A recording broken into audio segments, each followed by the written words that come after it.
certo desconforto com relação ao fato de que a igreja no Brasil todos os anos sugere para nós na Quaresma a campanha da fraternidade. Inclusive alguns até dizem, mas poderia ser feita em outra época e não na Quaresma, uma vez que a Quaresma é um tempo tão especial, marcado por um apelo concreto, e a gente corre o risco de desenfocar a Quaresma por causa da campanha da fraternidade. Eu não sei se aqui entre vocês essa reflexão de vez em quando aparece, mas isso vem crescendo no Brasil, né? Isso chega até as nossas assembleias de bispos, há bispos que falam também sobre isso. Por isso, achei muito interessante que o texto base da campanha esse ano começa a colocar o grande marco no qual a campanha da fraternidade é vivida, que é maior do que a campanha da fraternidade, que é a Quaresma. Maior do que a campanha da fraternidade é a Quaresma. Então, assim começa o nosso texto base. Eu queria aqui ajudar-nos a compreender a campanha da fraternidade como uma dimensão concreta de corpo eclesial, de vida de igreja, para que a gente possa viver bem a Quaresma, como todos os anos devemos viver, como uma proposta concreta para a igreja inteira. Então, a gente podia ir vendo, né, passo a passo. Eu chamei a linha de marco da espiritualidade da campanha da fraternidade, porque se não tem uma motivação concreta, se não tem uma mística concreta, a gente não é capaz de compreender o sentido da campanha. O marco da espiritualidade da campanha da fraternidade é aquilo que nós celebramos na Quaresma. O que nós, durante o tempo da Quaresma, fazemos? Com algumas práticas concretas, ali embaixo eu coloco aquelas práticas tradicionais da Quaresma, que são, quais são as três práticas? A oração, a penitência e a caridade, né? Pois nessas práticas concretas, durante a Quaresma, a gente procura se preparar para todos os anos celebrar o centro da nossa fé, a grande referência da nossa fé. Sempre aqui, de vez em quando, tenho ouvido falar sobre isso, que Dom Adriano gostava muito de lembrar ao povo de Nova Iguaçu as grandes referências, as duas grandes referências que ele tinha. A primeira referência era Cristo. Nós não podemos desviar o nosso olhar dele. Nós estamos sempre fazendo o quê? Seguindo os passos de Jesus, deixando que o seu Espírito nos inspire, nos mova nossas ações. E a outra grande referência que ele tinha era o povão, o povo de Deus, a igreja, Cristo, igreja. As duas referências a gente não pode nunca perder de vista. Então, durante a Quaresma, nós nos preparamos, são 40 dias, olha, isso lá desde o século IV, o cristianismo vive isso. Durante 40 dias a gente se prepara para celebrar o essencial da nossa fé. O que é o essencial da nossa fé? O mistério de Cristo. O Cristo morto e ressuscitado. O grande anúncio, o querigma. No início do cristianismo era impressionante como que as pessoas iam se convertendo, como tanta gente ia se fazendo cristã. E nos Atos dos Apóstolos se diz que a igreja crescia à medida que essa palavra, esse querigma, esse anúncio era feito. É preciso anunciar Cristo morto, Cristo ressuscitado. Ele é a vida da humanidade. Celebrar o Cristo morto e ressuscitado é celebrar a vida que Deus tem para a humanidade. Por isso, no batismo, nós não, na Páscoa, nós não só nos lembramos desse mistério de Cristo, mas nós revivemos também. A grande celebração da Páscoa é a vigília pascal, que é uma vigília batismal. recordamos as promessas do nosso batismo, de alguma forma voltamos à fonte batismal, batizamos pessoas naquela noite, porque nós somos chamados a viver a vida nova de Cristo. E logo na missa da Páscoa, na carta de São Paulo aos Colossenses, São Paulo diz uma coisa extraordinária que nós não podemos perder de vista, meus irmãos. Senão a gente pode horizontalizar muito o nosso discurso. E quando a gente horizontaliza muito o nosso discurso, nós perdemos a dimensão do todo. O nosso discurso é horizontal, o nosso discurso é vertical. E São Paulo diz na carta aos Colossenses: a vossa vida está escondida com Cristo em Deus. Quer dizer, a vida do cristão é a vida de Cristo. E a vida de Cristo é a vida nova do ressuscitado. Então, por isso a Quaresma é sempre para nós uma oportunidade pessoal. E à medida que é também oportunidade pessoal, é também comunitária. Porque na igreja essas duas realidades estão sempre juntas. O Papa Francisco, esses dias aí, pelo menos de vez em quando recebido esse videozinho no WhatsApp, o Papa Francisco falando de qual é a palavra que falta no Pai Nosso. Vocês já viram esse videozinho? É uma catequese dele, uma das audiências dele. Qual é a palavra que falta no Pai Nosso? Então, pessoal, agora o Papa Francisco vai querer acrescentar a palavra no Pai Nosso, né? Não, ele está dizendo que falta uma palavra no Pai Nosso: eu. Nunca se fala eu, é o Pai Nosso, é o Pão Nosso, dai-nos hoje, etc, etc. Porque a nossa fé é uma realidade sempre comunitária, individual, mas esse individual é dentro de um eu maior, como gostava de falar Santo Agostinho, né? De um eu maior. Esse eu maior é a igreja. Então essas duas realidades estão sempre juntas. A Quaresma, meus queridos, é uma oportunidade pessoal de renovação, de voltar ao núcleo da nossa fé, a vida nova em Cristo, mas é também uma oportunidade comunitária, de toda a igreja fazer essa experiência. E nós não podemos perder nunca isso de vista. Isso significa que a gente faz a Quaresma, vive a Quaresma, não só fazendo os encontros da campanha da fraternidade, nós sabemos disso, não é? Mas cada um faz também um seu caminho pessoal. Como lembrava a irmã Ritinha, né, no início, né, de revisão de vida, de rever nosso caminho. É uma oportunidade anual para a gente dar uma renovada na vida, na casa e, consequentemente, na vida da igreja e na vida do mundo. Certo? Podemos seguir adiante? Então, ali lembra uma coisa básica, estamos aqui recordando coisas que todo mundo já sabe, né? É o valor do ano litúrgico. Como é que a gente revive isso? Revive isso nos sacramentos, revive isso nas celebrações e depois também vive isso na vida. A igreja, através do ano litúrgico, rememora, mas não só faz memória, ela procura visibilizar, celebrar, recolher a vida de Cristo na vida da comunidade. Atualiza na comunidade eclesial, atualiza na igreja a vida, morte e ressurreição de Jesus Cristo. No início do terceiro milênio, é uma carta de João Paulo II, São João Paulo II. São João Paulo II dizia que os homens do nosso tempo, como aqueles gregos pediram a Filipe, pedem ver Jesus Cristo nos cristãos. Os homens e as mulheres do nosso tempo, de novo, pedem: nós queremos ver Jesus. E Jesus está vivo na sua igreja, está vivo no meio de nós, está vivo também em nós. Por isso nosso testemunho é importante.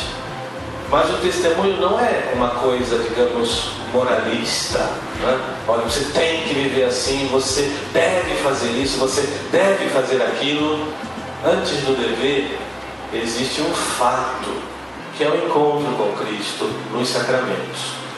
Então o ano litúrgico ajuda a gente, com o passar do tempo, e vivendo os mistérios de Cristo na nossa vida. Acho que isso é claro para todo mundo, não é? Mas a gente fala muito pouco ainda disso. Graças a Deus, a igreja no Brasil, especialmente com a insistência que hoje faz do tema da iniciação cristã, lembra que nós precisamos voltar a uma mistagogia. O cristão vive do mistério, vive daquilo que ele celebra, né? Eucaristia não é só uma festa, é a vida de Cristo no meio de nós. Então, antes de falar de campanha da fraternidade, a gente precisa relembrar isso aqui. A campanha da fraternidade tem a ver com a novidade que Cristo traz para este nosso mundo. Cristo traz algo de completamente novo. Aquela comunidade cristã, a primeira comunidade cristã, as pessoas, à medida que iam se convertendo pessoalmente, tinham uma nova postura comunitária e social, não é? Leiam lá os Atos dos Apóstolos. Acolhiam o anúncio de Cristo vivo, Cristo morto, Cristo ressuscitado e começavam a viver dentro de uma comunidade. Aquela comunidade tinha a preocupação de que ninguém entre eles passasse necessidade, porque aquela comunidade reconhecia que um era membro do outro, que um doía no outro, e pouco a pouco também foi compreendendo que aquilo que eles viviam era um ideal para a humanidade também. Por isso se interessavam pela vida da sociedade. O cristianismo sempre se interessou pela vida social. Não houve uma época da vida cristã em que não tivesse esse interesse, essa preocupação pelo que estava acontecendo no mundo. Porque o ideal do homem novo não é um ideal aqui na cabeça da gente, é o plano de Deus, é o projeto de Deus, não é? O projeto de Deus é o seu reino no meio da humanidade, que não se realizará definitivamente aqui, mas que já está presente aqui, mas que tem uma atenção para o futuro de Deus, não é? Então, o nosso texto base da campanha da fraternidade enquadra o tema das políticas públicas dentro dessa dimensão caritativa, dessa dimensão da caridade que a Quaresma tem. Sempre quando alguém me faz esse questionamento sobre a campanha da fraternidade, a Quaresma, às vezes dizendo, mas não devia ser na Quaresma, devia ser em outro tempo. Eu sempre lembro, olha, a Quaresma tem um apelo que nós não podemos esquecer, que é o apelo também da caridade. Se a nossa conversão é verdadeira, ela vai nos tirar daquilo que fala lá o texto, da alienação pessoal, né? De viver olhando para si. A conversão me leva a olhar para o outro que é Deus e o outro que é o próximo, que me fala de Deus, que me revela Deus, que me mostra Deus, que é a imagem e semelhança de Deus também. Então eu sempre pensei que a campanha da fraternidade tem esse enquadramento. É a dimensão caritativo-social do cristianismo. É um compromisso de Quaresma que a igreja no Brasil já há muitos anos, não é? Já há 50 anos, faz a proposta que vivamos também como corpo eclesial, porque o nosso testemunho comum, minha gente, é mais forte. O nosso testemunho comum é mais forte. Por isso a igreja do Brasil, ao longo desses anos, tem procurado identificar quais são os grandes apelos da vida social que nós, como cristãos, devemos enfrentar. Como cristãos, como discípulos de Cristo, etc. Assim, as obras de misericórdia constituem... Esse tema das obras de misericórdia voltou com força no ano da misericórdia. O Papa Francisco deu uma recalchutada nesse tema das obras de misericórdia e nos apresentou como o rosto da misericórdia da igreja nos nossos tempos, o rosto da igreja samaritana, né? tem a ver com as obras da misericórdia. Então elas são um caminho para viver a força do Evangelho e para manifestar também que o ressuscitado está no meio de nós, que vivemos a vida nova do ressuscitado. Então na Quaresma nós somos convidados ao exercício dessas obras de misericórdia como caminho de conversão de novo, pessoal, comunitário e social. E elas representam o cuidado evangélico para com os irmãos. Se lembram das obras de misericórdia? São muitas. São as chamadas corporais, são as chamadas espirituais. Aqui, acho que no próximo slide, o Papa Francisco nos recorda, de alguma maneira, essas obras de misericórdia e o sentido cristão delas. Se não tiver essa mística do Cristo, a gente se perde, né? Padre Bruno, a gente conversa e fala um pouco sobre isso, né? Se não tiver essa mística por trás, a gente pode desviar daquilo que é próprio do nosso fazer. Nós temos um compromisso com a justiça, um compromisso social, pelo fato de que estamos seguindo a Jesus Cristo. E não porque estamos fazendo escolhas seletivas, né, de um partido A, partido B, partido C. Não é isso, não. E o Papa Francisco, então, diz lá de uma forma muito bonita, né? Se por meio das obras corporais tocamos a carne de Cristo nos irmãos e nas irmãs mais necessitados de serem nutridos, vestidos, alojados, visitados, as obras espirituais tocam mais diretamente o nosso ser pecadores. Aconselhar, ensinar, perdoar, exortar, rezar, é precisamente tocando no miserável, a carne de Jesus crucificado, que o pecador pode receber em dom a consciência de ser ele próprio um pobre mendigo. Quer dizer, na dinâmica da conversão que a Quaresma nos sugere, as obras de misericórdia nos ajudam a entender que nós somos o quê? Um pobre mendigo, né? Que nós precisamos de Deus. Aí acontece a conversão. Então o tema está tudo ligado, não são coisas separadas, a conversão, as obras de caridade, não, está tudo lido, está tudo junto, né? O Papa Francisco nos ajuda aí a compreender isso, meus queridos. Então eu penso que o nosso empenho de viver bem a Quaresma é também o nosso empenho de viver bem a campanha da fraternidade nessa dimensão, que não é a única da caridade. A caridade é múltipla, né? A caridade vem ao nosso encontro, o apelo à caridade vem ao nosso encontro quando a gente já encontra uns irmãos, e não tem um irmão nosso que não precise de nós, né? Ali as obras corporais, às vezes dar de comer a quem tem fome, né? Vestir os nus, né? Alojar quem é desabrigado, visitar os doentes, etc. Todos nós precisamos. Seguimos. Então, nesse tempo de mudança, de conversão, de transformação, a Igreja no Brasil oferece para nós uma realidade a ser meditada, refletida, rezada, que é o tema das políticas públicas. Já na introdução do texto base se fala sobre isso, mas eu não quis entrar no mérito da questão, porque eu sei que vai ser entrada aqui, né, para esclarecer bem o que são as políticas públicas. Mas é importante lembrar que elas visam especialmente aqueles que vivem à margem da sociedade, né?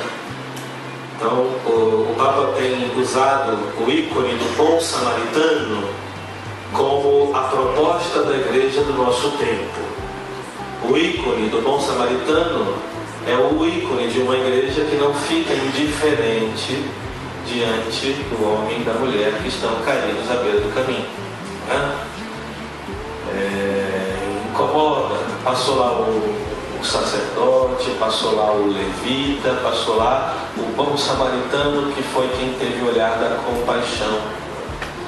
Então as políticas públicas têm essa atenção para os que vivem marginalizados, os que vivem excluídos, os que vivem à margem. E há tantos, cada vez mais, não é? Impressionante. Cada vez mais há irmãos e irmãs nossos que vivem à margem. E a Igreja não pode desconhecer isso. começando dentro do seu próprio seio, né? Começando dentro das nossas próprias comunidades. Eu acho que a gente precisa ser muito coerente com relação a isso, né? Dentro das nossas próprias comunidades, a necessidade que nós não temos olhos para ver, gente. Eu como padre, me lembro muito bem na comunidade, a gente se dá conta de necessidade das pessoas que estavam lá com a gente no dia a dia, só que outro veio falar, mas que a gente não conseguia ver. Tem que começar dentro de casa. Foi assim que os cristãos começaram. Então, participar das discussões e execução das políticas públicas é ajudar a construir uma verdadeira fraternidade e resgatar a dignidade das pessoas. E ter, acho que um dos grandes trabalhos que nós precisamos fazer hoje, sem dúvida nenhuma, e graças a Deus é um apelo grande na igreja hoje, é de conhecer a doutrina social da igreja. Hoje a gente pode correr um certo risco de se desinteressar pela política, por tudo aquilo que a gente tem vivido, né? Um certo desencantamento, um certo desencanto. O Papa Bento, naquela carta dele, Deus é Amor, ele faz uma reflexão sobre, especialmente, como os leigos devem se comprometer com a vida pública, que é impressionante. Eu falo de Papa Bento, porque falar de Papa Francisco para nós é evidente, né? Que ele tem essa reflexão bem clara, né? Mas se você pega lá essa carta do Papa, já os outros papas anteriores falaram sobre isso, mas o Papa Bento diz lá na Deus é Amor, que não é papel da igreja fazer a justiça, isso é papel do Estado, né? O Estado deve fazer isso. Mas é papel sim da igreja, e a igreja não pode descuidar desse papel de suscitar a reflexão, de suscitar pessoas também e de formar os seus membros para que também na vida social se comprometam, se engajem para essa renovação do nosso mundo. Como é que a gente pode fazer? Não é só se candidatando, né? Quem tiver esse carisma, né, de ser político, ótimo, né? Se candidate muito bem, deve fazer mesmo. Mas depois tem ações que todos nós podemos fazer. E as políticas públicas falam disso, né? De ações concretas que todos nós, de alguma forma, podemos nos engajar. Depois estão aí os conselhos paritários. Tem um conselho importante na hora de hoje, é um tema também que eu acho que depois no Agir a gente vai talvez focar, o tema do conselho tutelar, né? Que nas nossas comunidades, quantas pessoas poderiam se engajar mais nisso? Enfim, isso tem a ver com o ser cristão, minha gente. Isso aqui não é só um engajamento político. Participar das discussões, a execução das políticas é ajudar a construir uma verdadeira fraternidade, que é o desejo de Deus. Deus nos fez irmãos uns dos outros e resgatar a dignidade das pessoas. Nós, como cristãos, deveríamos ser apaixonados pela dignidade das pessoas. Devemos fazer o que muitas ONGs fazem, certo? Certas atividades que algumas pastorais promovem, que algumas instituições nossas promovem, como Caritas, etc. ONGs também podem fazer.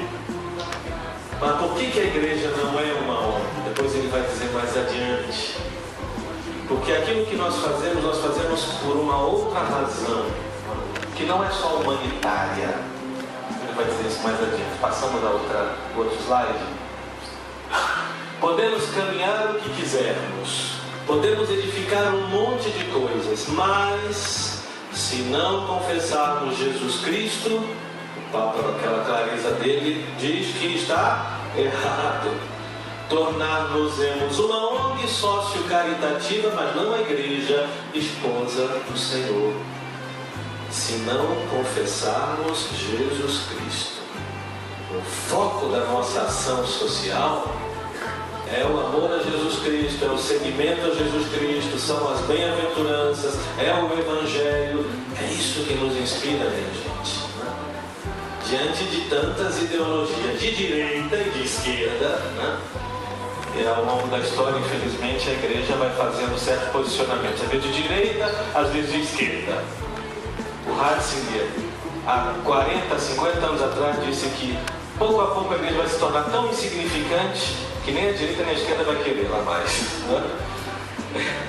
Mas vamos ser um grupo de pessoas que há 50 anos Ratzinger falou isso, né? Que pouco a pouco a igreja vai ficando tão insignificativa diante da sociedade que nem vai mais, nenhum lado vai querer saber dela, né? Mas aí o testemunho cristão, né, vai ter uma força impressionante. A gente tem que tomar muito cuidado. Cada vez que a igreja se enfileira na direita ou na esquerda, ela perde a força, porque ela esquece isso aqui, olha.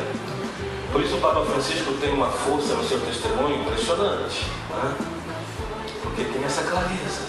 É a confissão de Jesus Cristo, a nossa fé em Jesus Cristo. Acho que tem ainda uma, a última, né? Que foi nessa audiência que pela primeira vez ele falou que a igreja não era uma ONG, ele está falando de Nossa Senhora e da visita de Nossa Senhora a Isabel, da ação de caridade de Nossa Senhora a Isabel.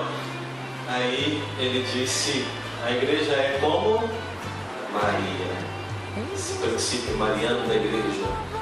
Não é uma loja, falou em italiano, não é um negócio, não é uma loja, não é uma agência humanitária, a igreja não é uma ONG, mas é enviada a levar a todos Cristo e o seu Evangelho.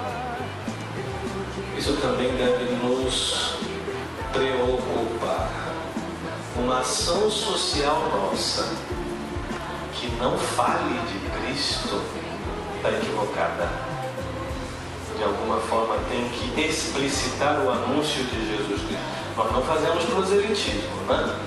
Papa Bento, quando esteve no Brasil, em 2007, lá em Aparecida, ele disse: a igreja não cresce por proselitismo.